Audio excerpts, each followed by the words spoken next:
Every day, we make decisions. But many decisions depend on what other people choose to do.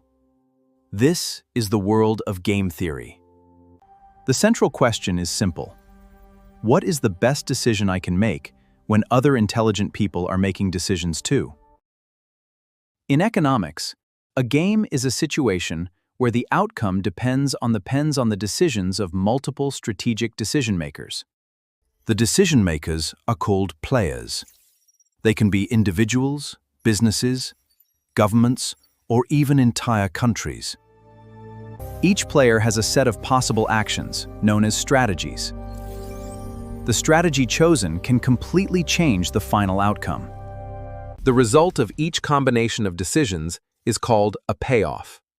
Payoffs can represent profit, money, market share, or any other reward.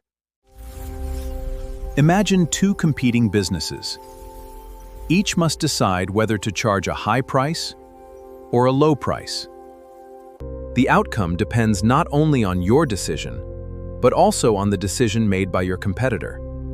A dominant strategy is an action that gives a player a better result regardless of what the other player chooses. If low price produces a better outcome, whether the competitor chooses high or low price, then low price is the dominant strategy. Now we reach one of the most important ideas in game theory: the Nash Equilibrium. A Nash equilibrium occurs when no player can improve their outcome by changing their strategy alone. But here is the surprising part. A Nash equilibrium does not always produce the best outcome for everyone. The most famous example of this problem is called the prisoner's dilemma. Two players must independently choose between cooperating and betraying the other player. Individually, betrayal may seem like the safest choice. Each player wants to protect their own outcome. But when both players betray each other, they may end up worse off than if they had cooperated. This reveals a powerful idea. Individually rational decisions can sometimes produce a collectively inefficient outcome. In a zero-sum game, one player's gain equals another player's loss. The total payoff remains zero. When players interact repeatedly, today's decision can influence tomorrow's response.